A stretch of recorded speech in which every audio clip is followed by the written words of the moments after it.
Buckle up, the Chiefs are finally back, and so is Week in Review, our Metro's most impactful, confusing, and befuddling local news stories, dissected straight ahead.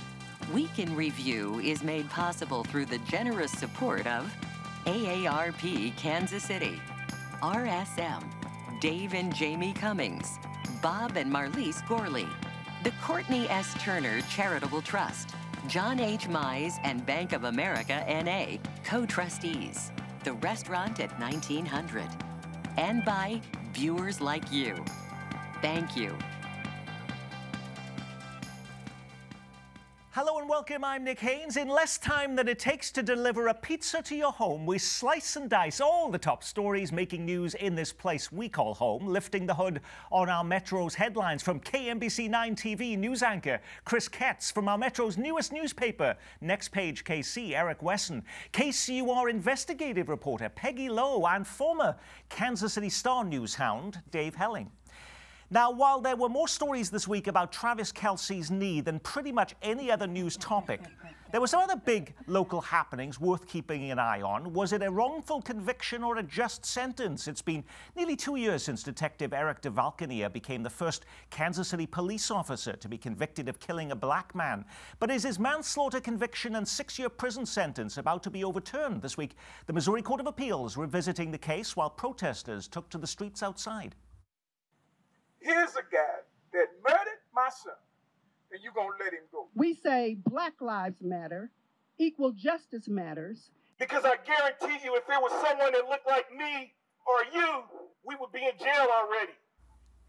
DeValcania was sentenced and convicted of manslaughter in the shooting death of Cameron Lamb in 2019. The former officer's defense team arguing this week there were nearly a dozen legal errors at his trial and pointed to video evidence of Lamb committing multiple traffic crimes, giving ample justification for the KCPT detective to come to Lamb's home on that fatal day. But help us understand, why was this such a big story warranting wall-to-wall local news coverage this week? If you don't closely follow what's happening in the news, Peggy, can you explain why this story is grabbing so much attention? This story is fascinating because it's not just a legal story, it's not just a civil rights story, it's a political story. And the fact that the Attorney General jumped in, Andrew Bailey, and became part of the team defending DeValcania, that has never happened. And Gene Peters Baker, the Jackson County prosecutor, suggests that he's doing that for political reasons. Part of it is that his primary next year, he will face a very conservative candidate. So he has to really show his conservative bona fides. There's also concern, of course, about what the implications of this case are, Eric, and if this conviction is overturned, what might happen then? It would definitely be a blackout of justice. And one of the things that I want to add to what Peggy said, the Attorney General that's representing the case on behalf of the state was the same Assistant Attorney General that Gene Peters Baker and the prosecutors used to put together the case in the first place. So he helped them guide the process. Now he's saying that there were errors. Well, if you helped them put it together, wasn't it errors in the first place? So it's become really political, and it would be a miscarriage of justice to say, okay, you can follow somebody into their driveway and then shoot them and then allege that you see a gun. I know you say that, but there are two sides to a different story. And didn't the defense lay out a very thorough case here, saying there were 13 separate traffic violations that Cameron Lamb was involved in on that day, including driving 90 miles per hour, overtaking a vehicle, going through a red light, moving into traffic both ways? But they stopped pursuing him. They stopped pursuing him. So if it was that serious, then why weren't the original officers there to do it rather than them picking up the radio transmissions and then pulling him over and shooting him and killing him? In the tone, the words, what the Missouri Court of Appeals this week, did we get any hints as to how they were leaning in this case, Chris? I don't know that we did, but just touching on what Peggy mentioned about the political aspects of this story, there continues to be questions about the governor's role in any sort of a possible pardon moving ahead. Steve Kraske on Up to Date on KCUR had an interesting interview with the governor just the other day, and Governor Parson, I think, made it clear that he says that there's There's been no sort of discussion about a possible pardon in his office, at least up to now, and he's on the record once again as saying that he's not going to get involved in this. He's going to let the courts do what they have to do before considering anything moving forward. Peggy, so what happens now? Is this going to linger on for a while? Could we expect a decision imminently? It will absolutely linger on for a while. The court has 90 days to make their ruling. But I want to add, too, from your question here to Chris, the judges were rather skeptical. I was there, and they poked holes in every single piece of defense that DeValconeer's lawyers came up with and the AGs came up with. So I think we're going to see a really reasoned reply from them, and I think that'll be really interesting, and we'll have it by the end of the year. Keep in mind, Nick, that Eric DeValconeer was tried by a judge, not a jury, and it was his choice. And courts of appeal are loath to overturn decisions made by judges unless there is evidence of clear error on the facts or the law. And as muddy as this situation is, it's hard to see how the Court of Appeals would proceed and in essence tell a judge, no, you made the wrong decision in this case. The politics really come in if the governor is asked to pardon Eric DeValconeer, because that really does become an issue. The FOP, the Kansas City FOP, is very powerful in Jefferson City, and my guess is they're talking to legislators who are then talking to the governor. That will be an issue once the legal process plays itself out. And Eric DeValconeer has not served a day in jail because he, until this is settled, he's still free. He is still a free man, and Cameron Lamb's family likes to say he got to pick that bench trial. There is no mugshot. He has not spent a night in jail, and he remains free. So they're wondering, what does justice look like here? No fingerprints, no anything that normal people would have to go through in this same process unless you're the President of the United States. The Kansas City, well, he did have a mugshot. The Kansas City Country Club Plaza is supposed to be partying. It's a milestone year. It's the shopping center's 100th anniversary. So how come the headlines seem to be anything but celebratory? This weekend, there was another shooting on the plaza, the second in 10 days, this time just outside of Shake Shack, which is already closed to indoor dining in the evenings due to threats of violence. And if seeing a sea of police cars on the plaza wasn't enough of a PR nightmare, the shopping center's owners are now in financial distress, defaulting on a nearly $300 million loan used to purchase the property. So last week's conversation about pedestrianizing the plaza may seem, Chris, to be something like rearranging the deck chairs on the Titanic. How worried should we be about the plaza's future? In the 40 years that I've been in Kansas City, the plaza remains one of Kansas City's crown jewels. But I never thought I'd see the day where I would hear people considering a Friday or Saturday evening out look at the plaza and say, I feel safer going somewhere else. And that's a narrative that needs to be changed for the future of the plaza. Now, in terms of retail, certainly that landscape has changed, especially post-pandemic, and there are problems as a result. As our friend Kevin Collison reported this past week, there are some who see this default as perhaps an opportunity for new and perhaps committed management to come in and point the plaza in a better direction. I would argue that whatever that better direction is, it should happen soon. It was interesting this week, even on your own newscasts on Channel 9, we had owners of stores on the plaza saying, if you're coming here, you should have your head on a swivel, be aware of what you're happening. That's a huge change in tone, Eric. That must be a huge PR disaster for the owners of the plaza. Absolutely. And it gives the community a black eye as well, using that term again, because what alternatives do young people have since your so-called night hoops is closed and the activities you have for young people are closed? They have no place else to go but to hang out on the plaza. So what is the plan to keep them off of the plaza and give them something else to do? That's the next question. There were actually, though, 4 killings on this Labor Day weekend in Kansas City. Remember, this was just a non-life-threatening injury on the plaza outside of Shake Shack. Are we overemphasizing the plaza when we think about all of the other crime issues, and yet this gets so much attention? Is that because it's mainly white and affluent shoppers going to that area? Of course it is. Of course it is.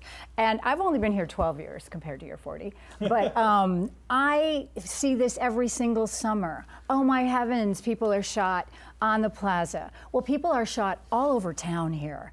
And I just checked the blue sheet, the crime stats that KCPD keeps before I came. We're at 138 homicides so far this year.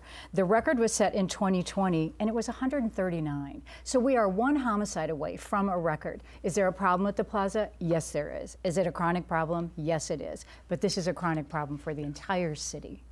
I would add only that the crime problem aside, the plaza's mix of entertainment and retail has been under pressure for years, and we've talked about that on this show, that a lot of people think, you know, what the plaza needs to do is become an entertainment venue, restaurants, and that shops, retail is really under pressure. The problem is Kansas City has lots of places now where you can go, downtown included, for that type of service, entertainments, place to eat, place to have a drink, that type of thing. So whoever owns the plaza, the current owners or someone who may buy it in distress, they're going to have to figure out that puzzle. With the background of the crime problem, that's a tough But Chris nut to mentions that crack. there is a local ownership team, perhaps in the wings. That was from Kevin Collison, City Scene KC, talking about that behind the scenes already happening. But what difference would that make? Well, that's the point, that you might get local owners who are ready to invest more money into unique shops and businesses. You know, the Cheesecake Factory, Nick, you don't have to go to the plaza to eat there. You can go to, there are other cheesecake factories across the metro area. So I think there is some chat that what the plaza needs to be is uniquely Kansas City in terms of its offerings, rather than just more chain stores and restaurants. No, it won't make a difference, because you still have the same mentality, you still have the same issues with young people, because all these issues are taking place with young people. Even if you look at the homicide statistics, I think I looked at them yesterday, 95 of the city's 138 homicides yesterday, 95 of them are black males. What's the fix then? What's the fix is to find some meaningful alternatives for young people to do rather than hang out. You know, back in the day when we were growing up, you had skating rinks, you had bowling alleys, you had a lot of things for young people to do. You had parents that knew how to parent. Now you have kids raising other kids. So you have a lot of cultural issues. There are a lot of issues going on in the household, but you have to have alternatives for these young people. So a change of management of the plaza, pedestrianizing the plaza is not going to do that. People someplace else to fall when they're shot. As the Country Club Plaza marks its 100th anniversary, Kansas is celebrating 1 year since the start of sports betting in the Sunflower State. Here we go! Remember those scenes of Governor Laura Kelly waving that first bet for the Kansas City Chiefs to win the Super Bowl? Interestingly, the numbers are also in, and Kansans waged more than $1.6 billion on sports games. So is the state now flush with cash? Hold on to your hat. According to the latest figures, the state only brought in $5.8 million over the last 12 months. Is there some mistake here? This was on Channel 9. That's just 1/3 of 1%. Can that be right? It can be, and I'm reminded a little bit of when Riverboat Gaming was sold in the state of Missouri, and it was sold, and a lot of people thought that it would somehow, some way wave a magic wand and make all of the funding challenges for public education in Missouri go away. But if you ask school district officials throughout the state, they'll tell you they welcome those dollars, but they didn't make those funding issues go away. $6 million is not chump change, but you know, the idea that we're going to use that in Kansas to lure the Chiefs over to to that side of the state line seems rather problematic at this point. Because they talked about that's where the money was going to go, to try and lure a professional sports franchise. What does $5.8 million buy? If it's not the Chiefs or the Royals, perhaps a professional darts team, Eric? Pretty much. It's not going to get you much of a professional team. It's not. I mean, can I just say quickly, so you need about $45 million a year to do what the Chiefs want or the Royals want. $50 million a year over 30 years. $6 million is part of that, but it's not all of it, or even close to all of it. That's what I think the problem is. And even with all that, Missouri is still trying to do this and has failed to do so thus far. That's right. And I feel like we're back in that day. I mean, to go back to the showboat issue, remember when they brought lottery on and it was going to save schools and it was going to build parks and it was going to save America? I don't see that it has. So whether sports betting will do that is is anybody's guess. You might pay for some concession stands, but that's about it. We're now officially into the month of September, which means we are just days away from knowing where the Kansas City Royals plan to make their new home. In advance of that imminent decision, did you see a new ad campaign is now launched to convince the Royals and Clay County voters that North Kansas City is the best site? Let's go, Royals, to North Kansas City. Clay County is on the move. We're a major league county, and this is our opportunity to get our fair share. The Royals will spend $1 billion of private money on the project, helping schools, preserving local businesses, building a true neighborhood ballpark with ample parking and tailgate opportunities. Let's go, Royals, to North Kansas City. What influence, if any, is this new ad campaign having in changing any minds, not the least of it the ownership group of the Kansas City Royals, Chris? I don't know that it has much of an impact either way, but, you know, I think we all started this process thinking that downtown was plan A and anything else after that would be plan B. But I have this feeling the longer this thing drags out, maybe plan B is what they will do eventually. Don't you think all the energy, though, seems to be on the North Kansas City side? They're the ones who really want it. And yet we have Kansas City, Jackson County officials always seem to be a little bit skeptical, or they don't have the information, or they're still a little worried. Isn't all the enthusiasm on that North Kansas City side? And it is. And from little birdies that I've talked to, they said that the people in the Northland have a lot of money on the table in Kansas City and hadn't really matched that money, but it's still going to go to whether voters in that area are going to vote for a 1 cent increase in sales tax. And I think right there, that's going to be the dividing issue. But it's going to be interesting to watch. You got the leadership. I think that the mayor and the county executive should have been on the same page with this to make this thing happen for Kansas City, and I don't think we're really seeing that. We just saw the ad for North Kansas City. Where are the ads for Build Downtown, Build Downtown? Well, let's connect a few dots here, Nick, okay, if we could. One of the prime movers in the North Kansas City side is the family of Michael Merriman, the Merriman family.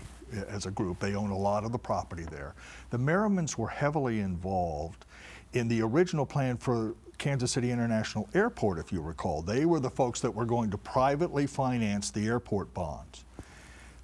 They were then part of the campaign, which you'll recall with George Brett, hometown team, Burns and McDonnell, very similar to what you're seeing here, all connected to Jeff Rowe's firm, Axiom Strategies up north. Will it work? You know, Axiom also ran the translational health tax campaign in Jackson County, which lost by 70 points.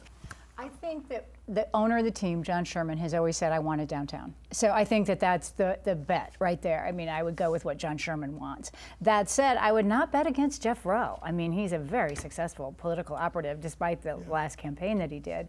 I will also say, if you look at the drawings, the one in North Kansas City is gorgeous. It has a huge acreage and campus plan, and it has tons of fountains. It's actually prettier than the one they want to put downtown. Eric mentioned that the mayor and the Jackson County Executive, Frank White, were not on the same page on this, which is complicating the effort. And speaking of that sort of cooperation or doing what's best for the entire area, did you see that Mayor Lucas just announced he is calling off negotiations with Jackson County and is now going to build Kansas City its own separate jail? So in other words, there's going to be soon to be 2 brand new detention facilities, Peggy, just a few miles from one another. What does that mean for taxpayers?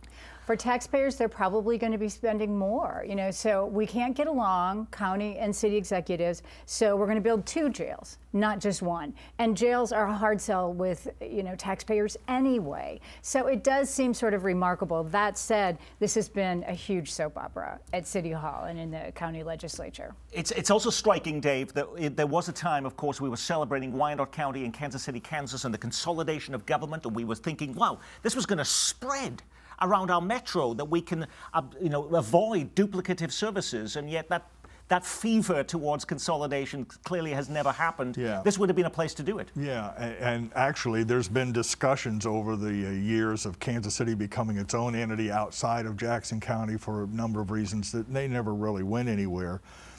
It isn't clear how much savings would have come had the two entities here, the city and the county, gotten together on the jail, because the city was always going to build its own beds. They were just going to share kitchen facilities and administrative rooms. And so how much savings was involved for either side is not completely clear. What is clear is that Kansas City and Jackson County do not get along across 12th Street, and that has ramifications for the stadiums and a bunch of other things as well. But it's not just the cost of building the jail. You got staffing issues that you're going to have to deal with now. So the city's going to be competing with the county. But you were going to have to do that anyway. I mean, you were going to have another 100, 200 beds. You had to have guards. I mean, that they were in essence separate facilities with shared common areas. Okay, so if they were there in the same complex, then you had guards that go from one side of the building to the other. That wouldn't have happened though, because there are different kinds of prisoners. But, okay, let Eric finish here. But when the transition comes from you're in the city jail, you have to go to the county jail. So you've got transportation issues that you're going to have now because the buildings were going to be almost next to each other. They could have walked them over there versus having to drive away across town. In other words, this is a complicated issue, Eric. Yes, but I'm on that committee to see alternatives to incarceration and how many bed spaces the city needed. And we've been meeting for about the past 2 months on it, and we still have other meetings to go, and now the mayor decides that he wants to build his own jail. What does the city cut in its services? What do they raise in taxes to be able to fund a new jail? It's going to be a considerable amount of money. When you put a program like this together every week, you can't get to every story grabbing the headlines. What was the big local story we missed? The Chiefs make their long-awaited return, and a hyperextended knee becomes one of the most searched Google terms in Kansas City. It's a big weekend at the Kansas Speedway as the NASCAR playoffs bring national TV coverage to our metro. The Guinness Book of World Records in town as a 100-hour baseball game breaks the world record in North Kansas City, and all for charity. Speaking of baseball, former Royals manager Ned Yost inducted into the Hall of Fame at Kauffman Stadium. That was fast. We talked about it last week. Now that giant observation wheel already rising from the ground next to Union Station, part of a new entertainment district called Penway Point. Public input sessions this week on the upcoming expansion of I-70 if you think construction is bad right now around the metro. MoDOT says it's going to be a 7-year construction zone from Blue Springs to St. Louis. An ugly political battle over housing in Prairie Village back in the headlines. A judge strikes down a citizen petition effort that would have limited new apartments in the city, but greenlights a November ballot measure limiting the power of the Prairie Village mayor. If we're stopped by police, we all pray for a warning rather than a ticket. So did you see this story? Lawrence police now issuing repair vouchers instead of tickets to drivers stopped for such things as broken mirrors and taillights. It's been funded by a national non-profit called Lights On, which wants to stop drivers having their lives upended because of small equipment failures, like a burned-out light bulb. Alrighty, Chris Katz, did you pick one of those stories or something completely different? I did. I think the Prairie Village story is really worth watching moving forward. A judge saying no to 2 ballot initiatives, saying yes to a 3rd, and the possible changes to city government that could happen if voters say yes. And nobody seems to want apartments. We saw Shawnee is also this week rejecting a measure for a huge apartment complex as well. Eric, what did you put down? I had 2. Chris Jones, give that man his money. Pay him. It's we just a need him. Okay. Yeah, that's what he said. And also, Kansas City Public Schools were getting feedback from the community about levies and what those levy increases would mean for Kansas City Public Schools. Thank you. Peggy Lowe. I think we become really callous in watching Missouri politics on how terrible the headlines always are about social services and the safety net. But a news story came across just yesterday on the Kansas City Beacon by Meg Cunningham, and she reports that the state's Maternal Mortality Review Board found that homicide was the 3rd leading cause of death for Missouri moms. Black women made up 75% of those deaths. I mean, that's just appalling. And that was just from 2018 to 2020. So that's just another story that drops, I think, in Missouri, and we don't pay a lot of attention to. Absolutely. Dave. The partisan feud in Johnson County, Kansas continues with the county commission. split badly on a number of issues, including closed meetings and the Sheriff's Department and other things. We need to keep an eye on the continuing politicization of a commission that used to be relatively nonpartisan. It isn't that way anymore. And on that, we will say our week has been reviewed, courtesy of KCUR's Peggy Lowe and Channel 9's Chris Ketz, from the helm of Next Page KC, Eric Wesson, and former Star News icon, Dave Helling. Now, some people ask, what do I do when I'm not doing this show? I work more than 30 minutes a week. Well, for the better part of a year, we've been working with my colleague Michael Price on a new documentary you can see next week on the business of aging in Kansas City. We would have no idea what went on with Dad had we not had the cameras in there. We go inside one of Missouri's private pay, long-term care facilities. I didn't want her to have to spend another day with people that were not sympathetic to her. And is the care any better in a publicly funded nursing home? And so if I hadn't been here, it would have been one more night that she not only would have been in pain, but she also would have been hungry. And I'm just not sure that it would have been addressed. There are reams of regulations, but are they being adequately enforced? What residents often tell us, I wish I would have died than to live like this. And as more of us want to age in our own homes, how accommodating is your city? There are a number of different challenges with sidewalks. We're trying to catch up.